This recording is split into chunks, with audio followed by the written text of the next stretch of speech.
This is the League of Women Voters public event, Understanding Critical Areas Ordinances in Kitsap County's 2044 Comprehensive Plan Revision.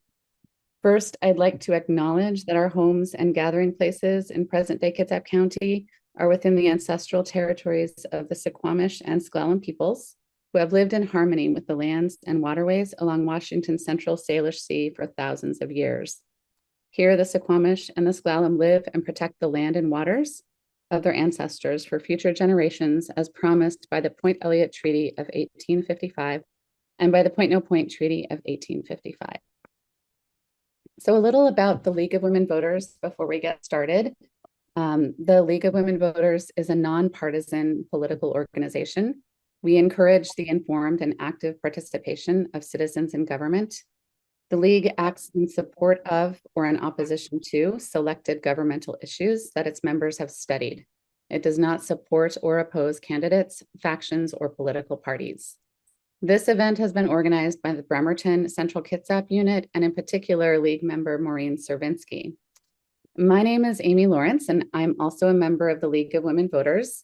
I teach environmental science at both Olympic College in Bremerton and Shelton and in Western Washington University's Paulsbo campus. In my classes and other work lately, I've been getting quite a few questions about the comprehensive plan update process, and in particular, the critical areas ordinances that regulate our sensitive environmental areas. And so I suggested to Maureen that we develop this information session. So a little more about this event tonight and what you can expect. All cities and counties in Washington are required to adopt regulations protecting critical areas in order to preserve the natural environment, wildlife habitats, and sources of fresh drinking water. That's part of the Growth Management Act, which you'll hear more about tonight.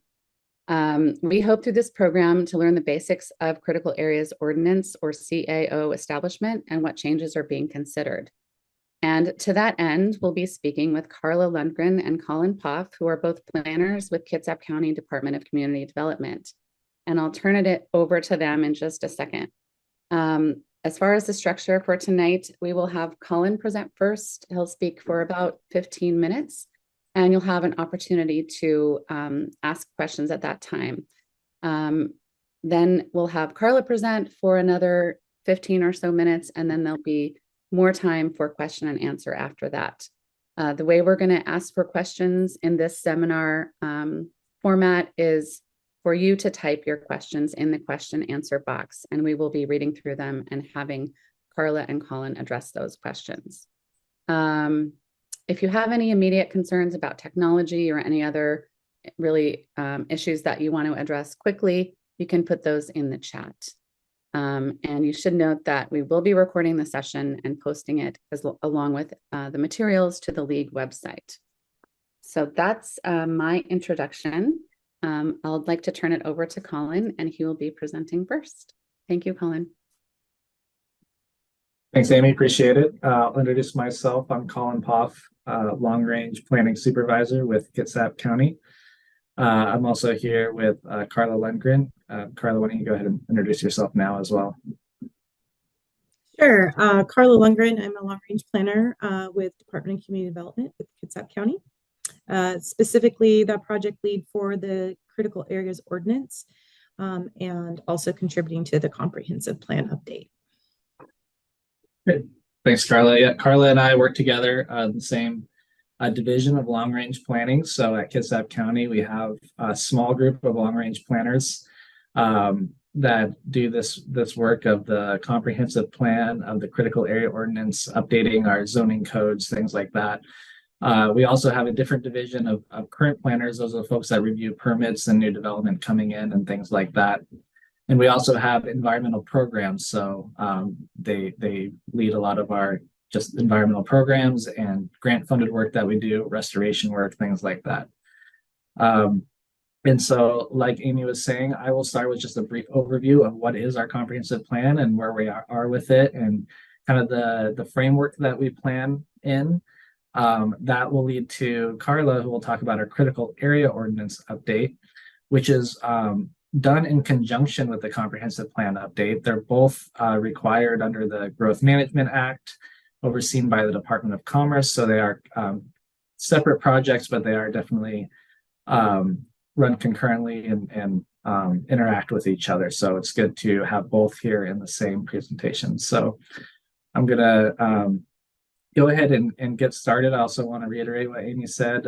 Go ahead and put questions in the Q&A as you think of them as I'm presenting. And it'll probably be that we'll answer some kind of after my section and then a few after Carla's section, and then we'll have some time for general discussion or Q&A at the end. So with that, I'll get started. I think we were going to kick off with a poll question and just see where everyone's coming from tonight from around the county. So can we pull up the poll question? Couple more. Looks like we have a lot of North Kitsap here tonight, but also other than that, pretty well distributed between Central Kitsap, Bremerton, South Kitsap, and Bainbridge. So that's good. Okay. Thanks. Appreciate that. Share the results so everyone can see. So good representation here. Appreciate that. So I'll go ahead and get started. So again, we are updating our comprehensive plan. This is what we call our periodic update. So while we do amendments, excuse me, I just forgot to share the presentation so that we can all look at the same thing. Okay. Great. Everyone can see that okay? Good. So this is our comprehensive plan periodic update. This is something that we do every 10 years. So there may be amendments to our comprehensive plan on an annual basis. That's its own process, but we are required to review and revise and update our comprehensive plan every 10 years. It is a pretty large undertaking as we look at a variety of things, all of the elements in our comprehensive plan, implementing development regulations, et cetera. So, and in this 2024 update, it is no exception. In fact, there's probably more than ever to look at. So, the comprehensive plan is something that's required by the Growth Management Act. That's a piece of legislation that was passed in 1990 that applies to Washington State. So all counties and cities that plan under the Growth Management Act are required to have a comprehensive plan and do this update. So for the 2024 cycle, all the Puget Sound counties, King, Snohomish, Pierce, and Kitsap are on the same schedule to update by December 31st, 2024, their comprehensive plans. Those plans all have similar elements within them or things that are required to be in those plans, but there are differences in kind of the local implementation and local circumstances that we respond to. So this applies to all of unincorporated Kitsap County. Our comprehensive plan does. All the cities have their own comprehensive plan, like Bainbridge and Port Orchard. So this is unincorporated Kitsap County.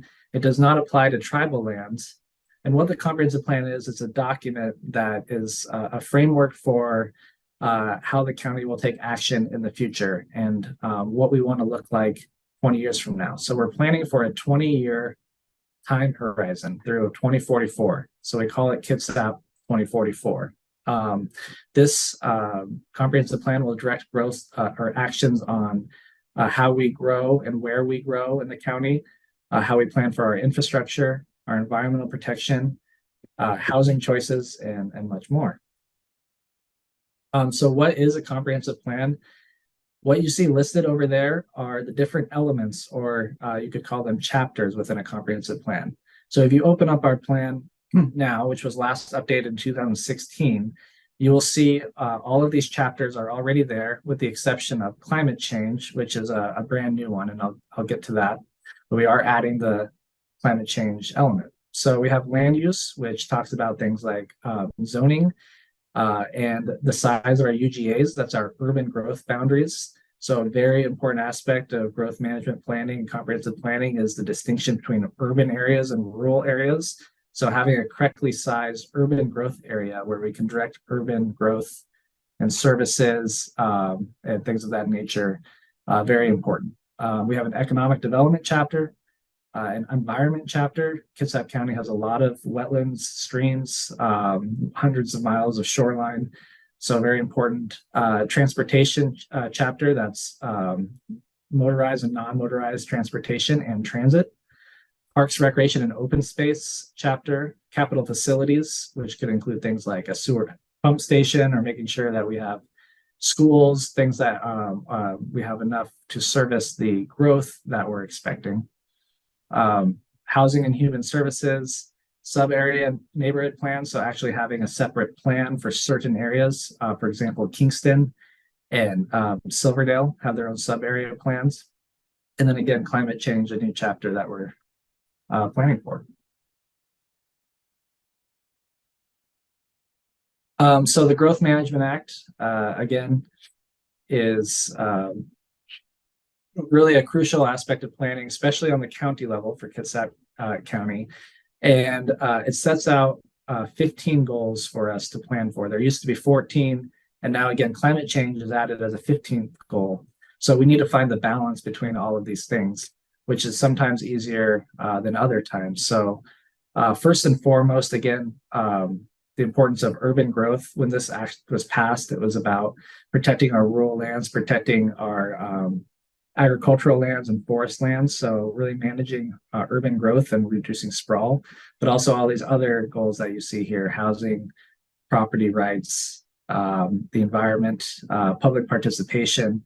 All of these things need to be accounted for as we do our updates. So finding where that balance is very important. I will say in this update, there's a specific focus on housing and climate change being a very important issue, and also a new issue for comprehensive planning in terms of having an element for that, and also just responding to the housing shortage that is pretty much nationwide, or definitely in Washington State, and housing affordability. So that's a key focus area for us as well. So on the topic of housing affordability, not to be mistaken for the term affordable housing. Affordable housing is about housing that's available for a certain income segment, but housing affordability is more general. How affordable is housing? And we know in Kitsap County, housing is becoming more and more out of reach for residents every year, both for rentals and for home ownership. And in Kitsap County, most of our housing supply is single-family detached homes, which unfortunately is typically a less affordable home type. So we are looking at our comprehensive plan. How can we incentivize a variety of housing types and sizes that can control costs and provide housing for various income ranges, different needs, people who want smaller homes, people who live in multifamily housing but want to have ownership opportunities, potentially townhomes, triplexes, things like that. What is missing in our regulations or how we do things that is keeping us from having the supply that we need of these housing types? And in fact, there's a state regulation now that doesn't say we should encourage these things, but actually says we need to provide and accommodate for housing units at different income levels. So that's a big change, meaning we actually need to document how are we targeting a certain amount of units to be developed in this 20-year time horizon. So very important. So that's housing affordability. And climate change, the other focus that I mentioned. There are multiple aspects to planning for climate change. One would be greenhouse gas emissions, reducing emissions for things like transportation, building energy, loss of trees, the carbon sequestration that trees provide or shade that they provide. And then on the other hand, adapting or resilience for climate change. So threats such as sea level rise, wildfire prevention, et cetera. So when you see our climate change element come out, and I'll talk about when you'll be able to see kind of a draft of this, that's kind of how it's oriented, is greenhouse gas emissions and also responding to these various potential threats. And then kind of back to one of the key issues as we do comprehensive plan, again, that's the growth that Kitsap County is going to have to accommodate. We have something called growth targets. These are created by the Kitsap Regional Coordinating Council, which is in alignment with the whole 4-county region. Again, Pierce County, Snohomish, and King County are part of Puget Sound Regional Council. They have a document called Vision 2050, which actually has targets for how much growth will go to every city, every unincorporated area, and every rural area in the county. So we are planning to be consistent with that. In Kitsap County, we're looking at a target of 70,000 new residents over the next 20-year period and 46,000 new jobs. And that growth will be focused in certain areas. So we have targets for growth for areas of Silverdale and Kingston and incorporated cities to take a large majority of that growth, whereas rural areas, while they take up most of the land in Kitsap County, take a very small share of that growth. So that's one of the most important parts of comprehensive planning right there. Just have two more slides. So the update process, this is just the basics of kind of how we get this done, but we have to plan for public outreach early and often, so continuous throughout the process. You can comment at any time. We try to do community consultations like this and other methods of outreach, open houses throughout the process. And then we have certain milestones. So we have draft alternatives for public input and the Board of Commissioners consideration. So we actually create 3 alternatives, which are 3 different futures that we can study. Alternative 1 is a no action alternative, meaning what would happen in the next 20 years if we did nothing was rezoned, no changes, status quo. On the farther end is alternative 3, dispersed growth, which continues our current growth trends, continues development patterns of more single family homes. It probably requires more urban land or urban growth expansions to accommodate our growth. And things like that. That's why we just call it dispersed growth. And then alternative 2 is what we call compact growth or urban center focus. So that is looking at growth directed around high capacity transit areas, growth in our centers like Silverdale and Kingston, looking at changing development regulations and incentives for housing diversity, new housing types, et cetera, infill housing, things of that nature. So that's the theme of alternative 2. And what happens is those get collected into a draft environmental impact statement. And we're looking at a December 15th release of that draft environmental impact statement, which will study the potential impacts of each of these alternatives. At the same time, we also release a draft of our comprehensive plan elements and our and draft regulations for public comment. So that's December. And then in April, we go to the Board of Commissioners again, and they will then adopt a preferred alternative. So some sort of mix of these alternatives with goals and policies in the comprehensive plan and different aspects of each one to have a preferred alternative. That goes through a public hearing process. And then we will go through the environmental impact statement process again, a final environmental impact statement. And then finally, at the end of 2024, the board will have the adoption process, the public hearings necessary, and then board approval by the end of 2024 of our comp plan. So that's the update process. And then we have a QR code. Well, again, we're going to send you the presentation, but that QR code takes you to our website. That's where any and all events, notifications, documents will be. So please check that out, or email the compplan@kitsap.gov with any questions or comments. And so without taking any more time, I'm going to switch it over to Carla to talk about the critical area ordinance update. But I just want to see, before we do that, I just want to see if there are any questions in the chat that I can respond to now. So yeah, we have a couple questions I think that we could address before we move on. So the first question is, does the human services component of the GMA comp plan include planning for medical and healthcare services? It does not appear that there are any planning mandates for medical and healthcare services specifically. That's a great question. Yeah, there is definitely a identified need for more healthcare services, shortage of healthcare services. The human services section, I don't think has kind of does not respond to a specific mandate for those things. So the answer is no, you're correct that there's not a planning mandate for healthcare services specifically. But while Carla's talking, I'm going to look at the human services element and see if there's any kind of goals and policies that relate to that. The second question, are there different regulations for ADUs in the rural areas and urban growth areas? Yes, there are. There's new legislation coming that we've already kind of updated to be consistent with that. We need to provide for the possibility of ADUs in urban areas. So there's certain criteria that we need to have for ADUs in urban areas. So they're more encouraged in our urban areas. They are allowed in our rural areas, but they have a slightly different criteria for approval. And they also require what's called a conditional use permit. So they're not permitted outright. They have a discretionary review by the county. So there are,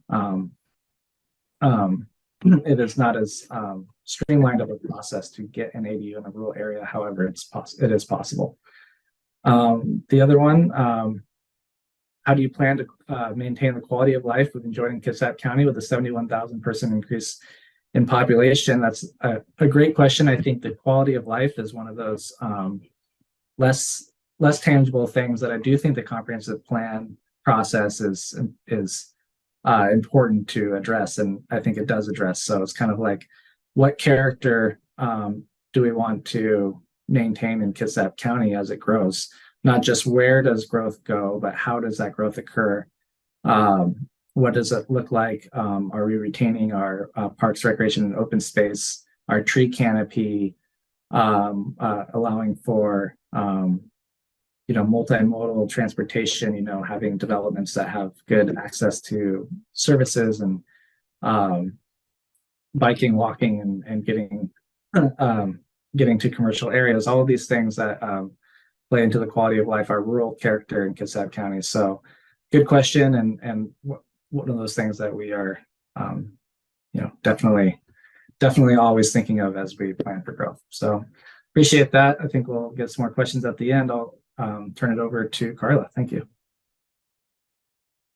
Question for Colin, if that's okay. Colin, you mentioned the draft alternatives and the draft EIS, and you said December. Did you mean December of this year?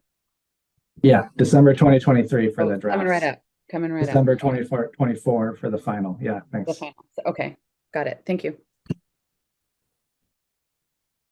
Okay, so Colin, can you guys see my screen? Yes. Okay. Yep. All right. So I do know that there are some people in the attendees list that has seen this a couple times already. So hopefully they don't get too bored with the same presentation, but it's just a general overview. So the Critical Areas Ordinance update is required every 10 years. Well, it used to be required every 8 years. Now it's every 10 to coincide with the comprehensive plan. So like Colin had mentioned prior, we are working on these two projects simultaneously, although they are separate. They are being ran concurrent, and they do affect one another. So the CAO ordinance is a set of policies and regulations that guide our environmental protections and promotes our public safety in our critical areas. It is based on best available science, or BAS, and a gap analysis review that we do, taking the best available science and looking at our code and our current regulations and seeing where there are gaps that need to be addressed. Our last review was done in 2017. So about, 6 years ago. And our target adoption date is June of 2024, although we technically have till the end of December to complete, of 2024 to complete and adopt, but we would like to adopt this in June so that we can move forward with the comprehensive plan. So the purpose of the Critical Areas update is to align the most current best available science, our state laws, and our guidelines that are in effect with our ordinance. By reviewing the CAO in conjunction with the comprehensive plan update, we can ensure consistency, which leads to clear development regulations, and by providing clarifications within our Title 19 of the Kitsap County Code, we can improve the usability and predictability of development regulations for applicants and for our project reviewers. So there are 5 types of critical areas. There's fish and wildlife conservation areas. These are areas needed to conserve or maintain one or more plant or animal species. These species or environments that support multiple species, or the species or environments that support multiple species may be listed as having federal, state, or local importance. And these areas are likely to be found in shorelines, coasts, along rivers and streams, near wetlands, and in or near lakes and ponds, and in our forests. The second that we look at through this update is our geological hazardous areas. These are areas that are susceptible to erosion, landslides, earthquakes, or other geological events. These areas may be created by natural features or by human development, such as mining. The third is frequently flooded areas. These are areas that are include floodplains and areas prone to flooding, and they may occur near streams, rivers, lakes, coasts, wetlands, and areas with high groundwater. Flood areas pose a risk to public safety. And we all saw a lot of flooded areas that we might not even been aware of during the king tides that we just had this last winter.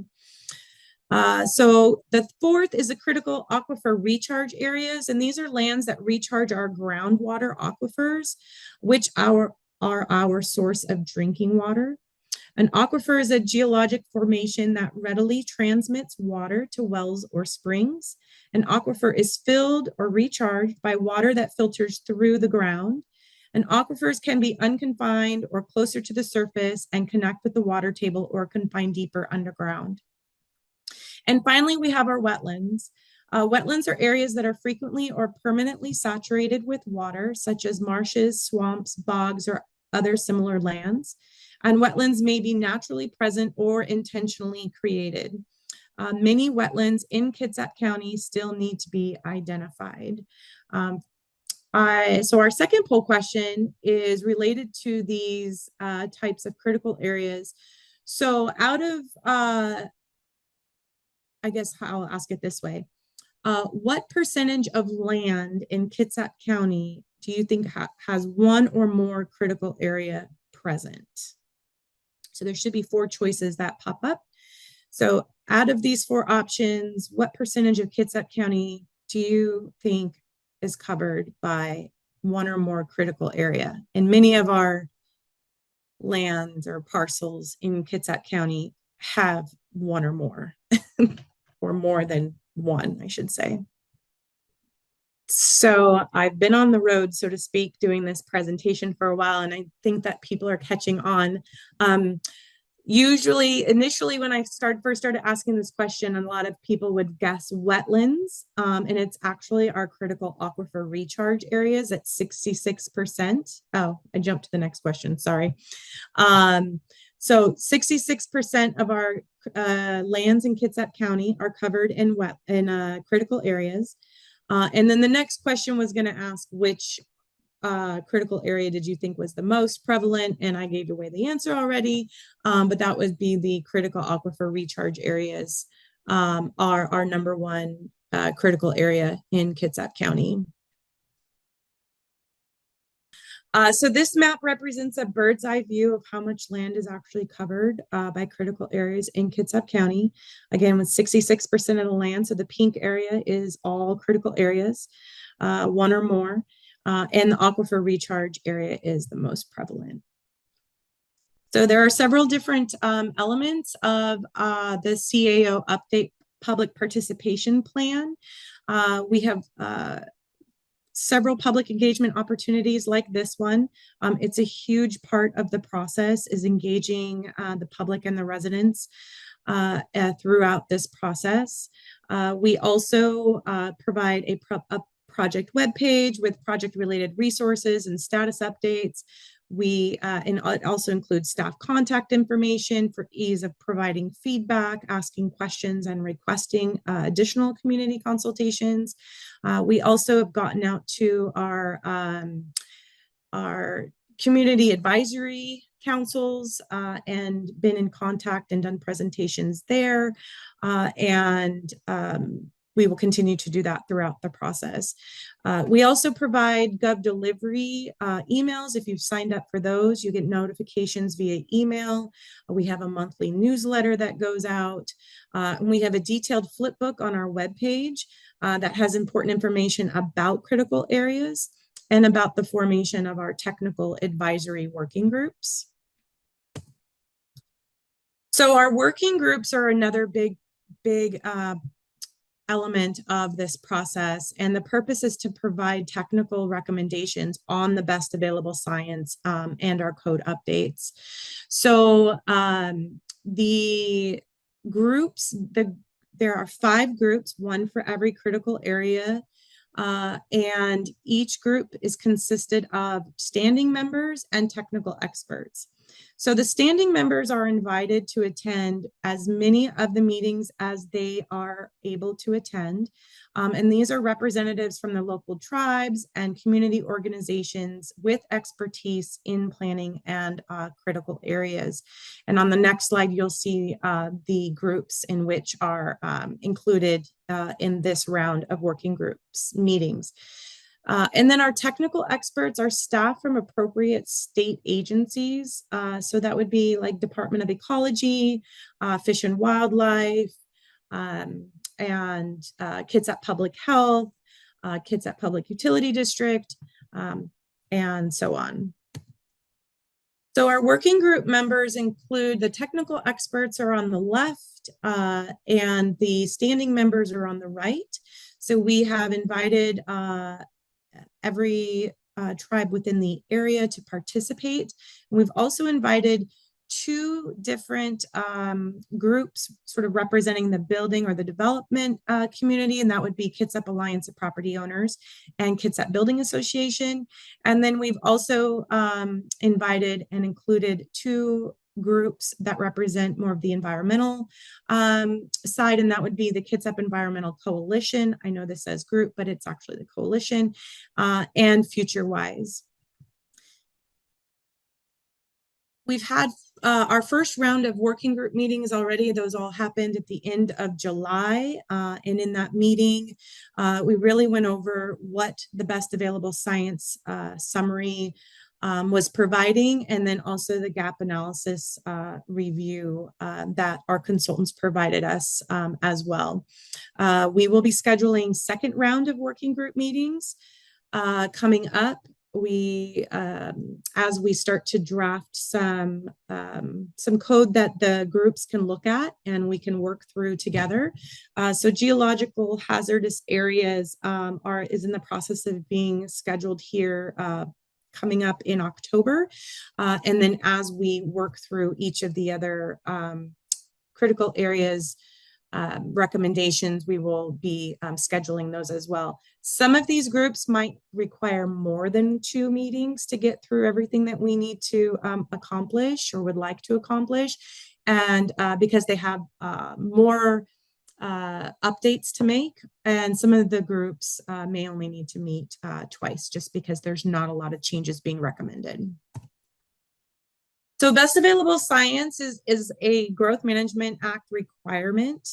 It is based on WAC criteria and peer-reviewed methodological conclusions. It describes the functions and values, and we are looking at best available science since our last update. So since 2017, which is when we did this last. It is a form of a lit review or literature review, and it does inform our gap and consistency analysis document. So we'll get into that a little bit. We do look at it and then also consider like how this would be implemented if we took this recommendation. What does this look like for Kitsap County? A lot of times it's not a one-size-fits-all recommendation that gets sent out. Kitsap County looks different than King County. It even looks different than Pierce County. And so those things have to be considered. And both of those documents are currently available for public view on the project webpage. So our gap and consistency analysis is broken down into 3 different sections. So we've got required changes, and these are changes that are needing to be made because we need to be consistent with state law. and guidelines. And then we have recommended changes, and these are changes based on best available science review and an evaluation of the current code. And then there's discretionary changes, and those are discretionary administrative changes that are based on a need for improvement of clarity. So a lot of times these come from our project reviewers, our current planners, that have identified certain parts of the code that need some clarification. Sometimes it's definitions, just to aid them in being a lot more efficient and accurate in reviewing projects. And then also too, we get recommendations or requests from public or developers or residents for some clarification there too. Our intention is to have draft amendments available for public view by the end of the year. Or I think we changed that and I have not updated that. I believe we're talking the end of February now, which will take us to this slide. So our next steps. So as of now, until the end of the year, we will continue to schedule our working group meetings to move from our discussion on best available science to our discussion on the gap analysis review and any code amendments that are recommended. And then in that same time frame, and then going through till February, county staff will continue to prepare draft code amendments. The draft amendments should be available by March, or at least that's our intention. There will be an official public comment period on those amendments. However, we are accepting public comment at any time, and we'll provide you with that email address to send those comments to. And then we will continuously throughout this process be meeting with the Planning Commission and the Board of Commissioners.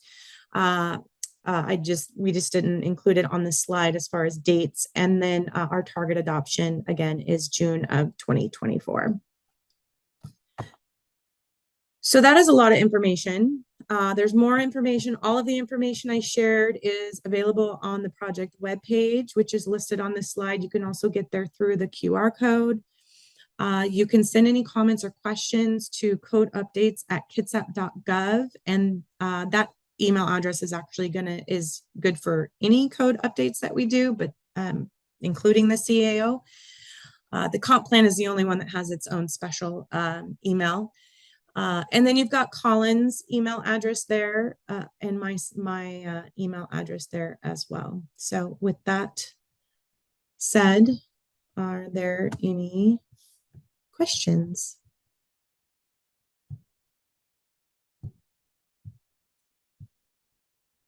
Thank you, Carla and Colin. It does look like, Colin, you are answering a few questions by typing in the question and answer. So thank you for that. And I answered a few related to the comprehensive plan. Looks like there's a few here, Carla, that they're asking things related to the critical area ordinance. It looks like we have 5 questions that we could try to get to now. Okay. So do you want me to read those to you, Carla, or do you want to go through? Yeah, I just want to make sure. So you answered the one about best available science. The definition. I hadn't answered it yet. Okay, you were typing it. Okay, I just want to make sure I'm not answering one. Yeah. Okay.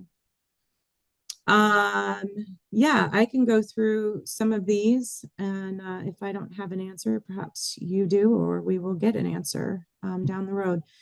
All right, so how does the recent Supreme Court decision on wetland regulations impact your planning?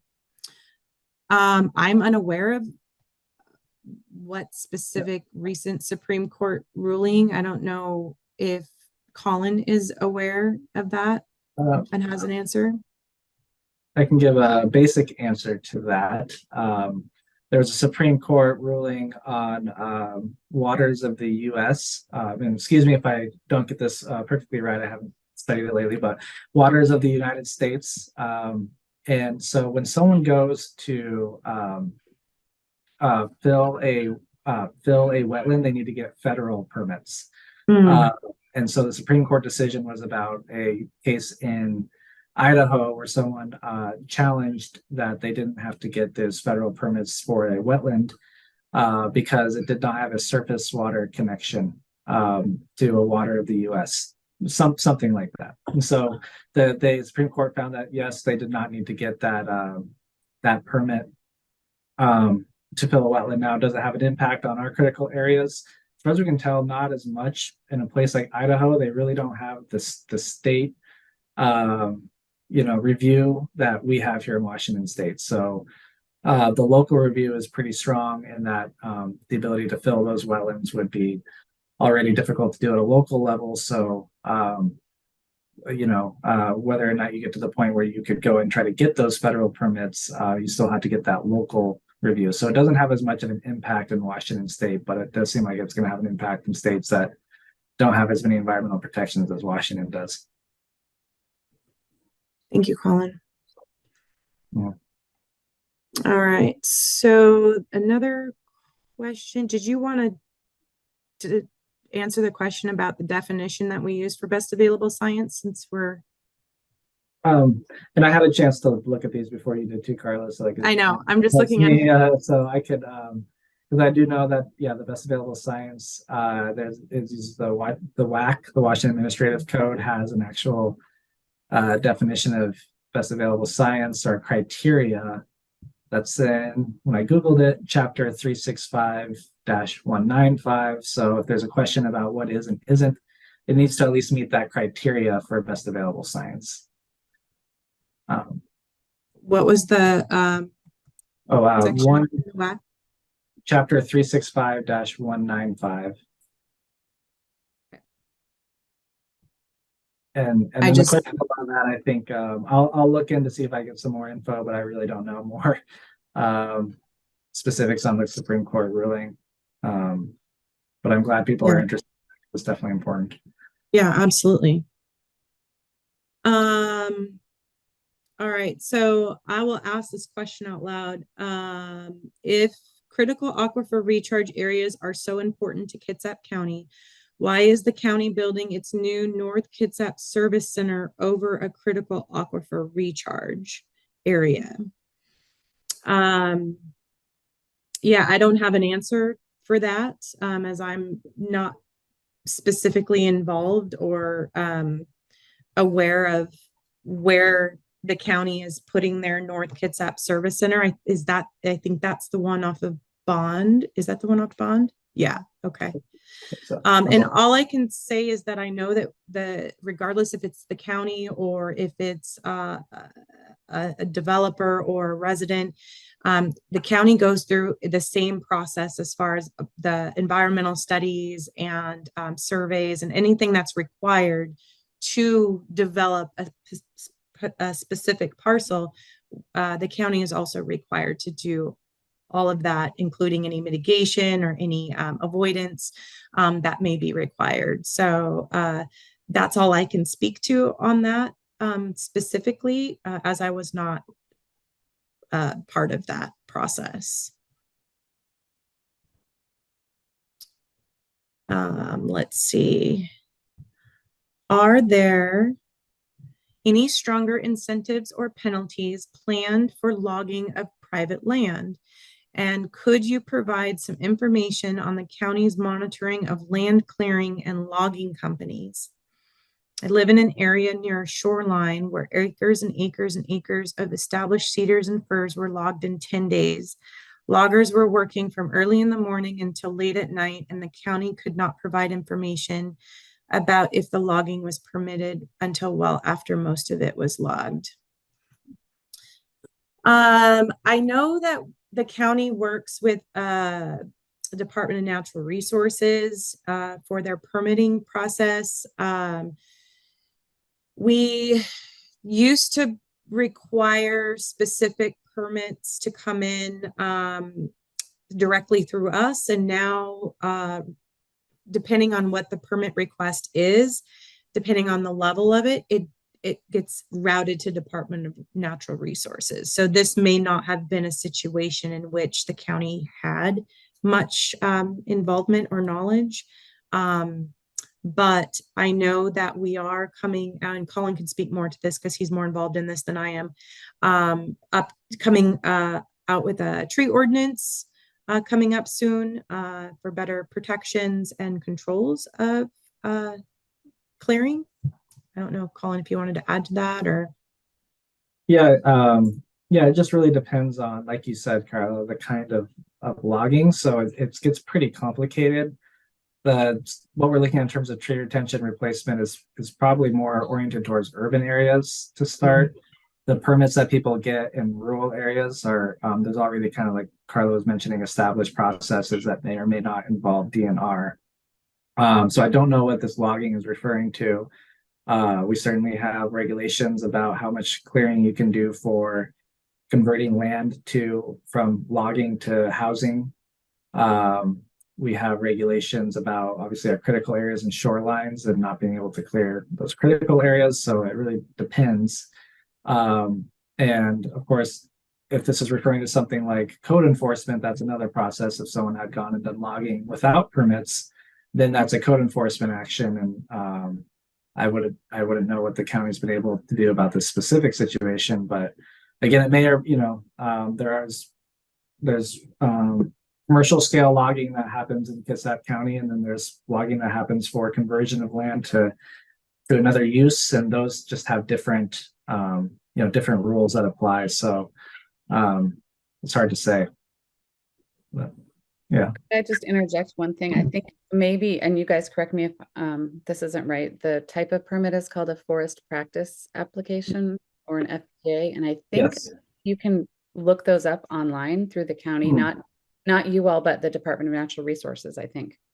Yes. So that might be a place to look for more information about whether there was a permit for that.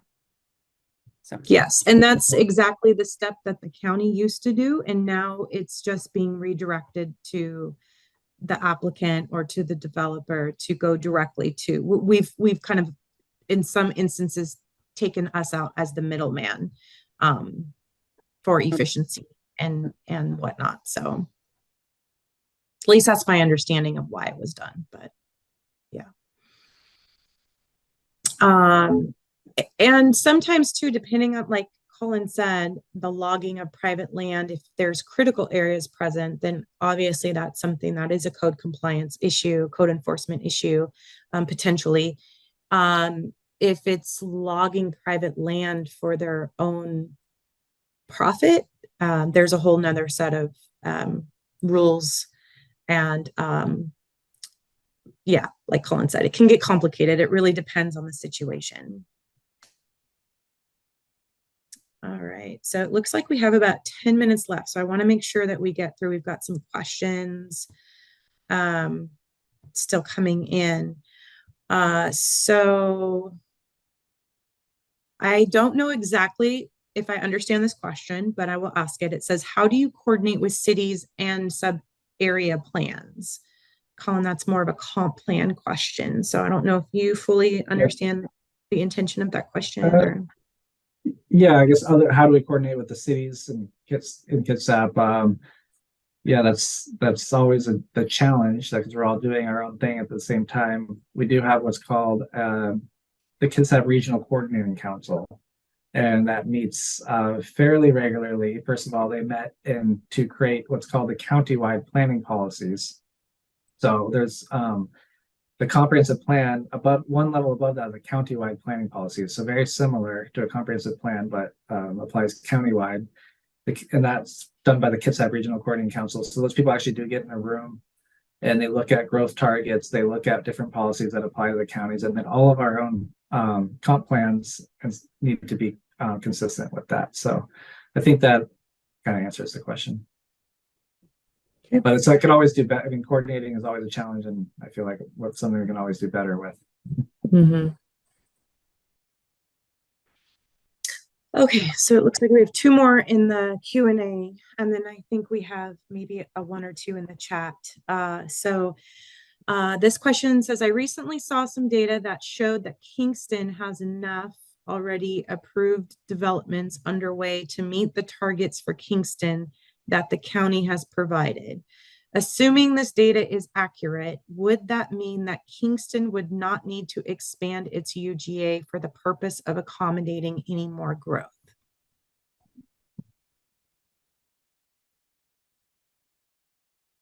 Uh-oh. Data, Colin. we're Oh, there you go. good. You froze for a second. Maybe there's a follow-up question that someone could provide that, because I guess I'm not sure how to answer the question without seeing the data. I guess from generally speaking, the important part of planning is to correctly size our urban growth areas. So, you know, the concept is correct that our urban growth areas need to be sized or have zoned capacity for growth. And so that should always be the first option to look at before looking at UGA expansions. That's again speaking very generally. So, but I guess I don't know what the data says in terms of I assume we're talking about like Arborwood. When we look at we do something called land capacity analysis. So we do make some assumptions as well about what lands will develop over time. So vacant lands and underutilized lands. We also look at pipeline developments. So things like Arborwood are counted in a certain way, or other developments that are platted but not built. So that all plays into it and kind of goes into a big math equation, really. So, but the concept is, yes, you look at urban growth and accommodating it there before expansions. Yeah. Okay, so I'm going to pop over to one of the questions that was in the chat. That was actually sent, I think, Colin, when you were still presenting. So she's been waiting patiently for an answer. So it says, you talked about providing housing by developing new homes, but you did not mention the barriers for people that want to share their homes with others. The county makes it very expensive to want to make a mother-in-law apartment or ADA. I don't know if that means ADU or if she really means ADA, as part of existing properties. If you want to help climate change, I think you need to look at this problem and solve it. So I will say real quick, I know this question said Colin's name on there.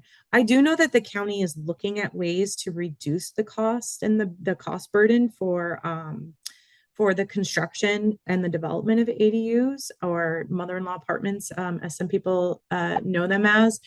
So they're looking at some options that I know other counties and cities have done, as far as like pre-approved ADU plans, things that would help expedite the process so that it doesn't take as long as well.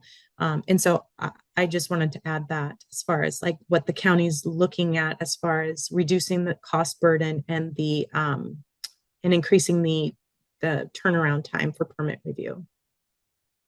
Yeah, no, that's pretty much it, Carla. I mean, there's different options to look at, and I know another one is the impact fees that are charged for ADUs. Again, we're talking about urban areas, not necessarily rural ADUs.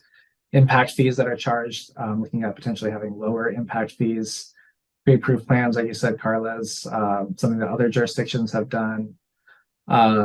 They are now permitted outright. You know, I don't know if they were previously like an administrative conditional use permit in any of our zones, but pretty much permitted outright in all of our zones. So you do need to meet all of the building codes and things like that, but the land use review is less. And also the criteria for approval is not long. It's so there's a criteria you have to meet, but it's fairly understandable for the average person. So it's still, there's cost and time involved, but I think there are things that we're looking at to try to make it easier to build ADUs. All right, so jumping back to the Q&A, this question says, how many code enforcers does Kitsap County have? In 1998, the county had 6. I don't know exactly how many we have, but I'm gonna guess it's probably around the same number. I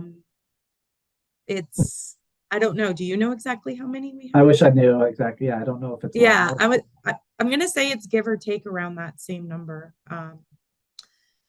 And then I'm going to say this just because I am a planner, but the question also says, I understand that Kitsap County planners are way underpaid as compared to comparable counties and the local cities. How can we persuade Kitsap County to provide higher salaries for county planners? I did not type this question. This I was was from gonna someone else. say, do you It want me to wasn't for me. one for you Yeah. guys? This is our Um, alias. Yeah. the county is in the process of conducting a compensation study. So they are looking at that right now. Yeah, so. Appreciate the comment. So, Yeah, I will send uh, you my boss's email. No, I'm just kidding. I'm kidding. I just wanted to get back to Lisa. It was a ADU that she Okay. was talking about, and rural ADUs. And I just think, yeah, I understand that there's an additional burden for rural ADUs. I think it's a little unclear right now how it works because the Growth Management Act really restricts rural growth. ADUs are a little bit different because on a given land, piece of land, you probably wouldn't be able to meet the density of if you had built another home. However, through a conditional use permit, you could build that ADU. But it's it's not typical that any county would have a permitted outright ADU in a rural area just because of how density and growth is treated in rural areas. But it is, we still do get those applications and understand that there's time and cost involved with doing that. So with this comp plan, we are looking really at urban areas, but I think it definitely is like a question worth asking for rural areas as well. Mm-hmm. Okay, so it looks like we're coming up right on the end of our time.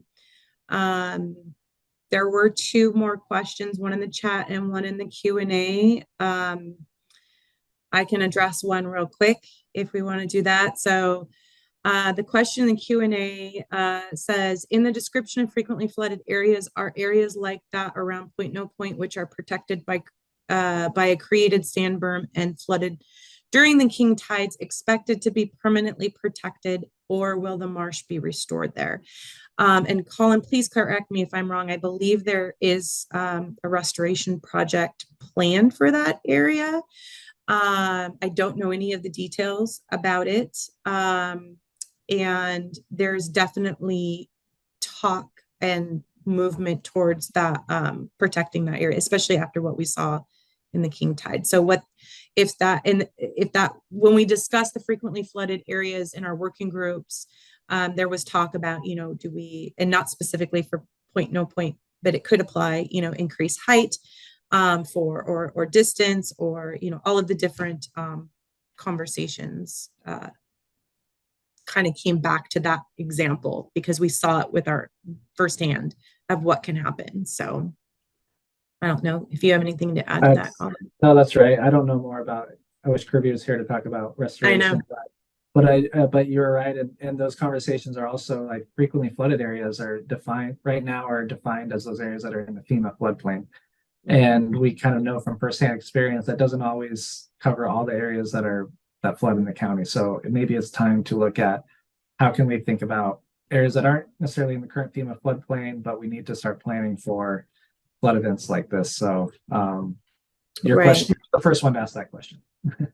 Right. And we've discussed too in the working groups using alternative mapping, using LiDAR and using different mapping sources to better identify and protect certain areas. So these are conversations that we are having with the technical experts and the standing members in our working groups and within the county staff as well. We have a number of county staff that are extremely knowledgeable and educated in this. So good conversation, good questions. I think that brings us to our time. I think we do need to conclude this, but I want to thank you so much, Colin and Carla, for your time and expertise and for answering most of our questions. I'm really happy to see so many interested participants and hear all of your questions. And if you want to find more ways of being involved, you can visit the website or reach out to either of you. Sounds like there will be lots of opportunities in the next year.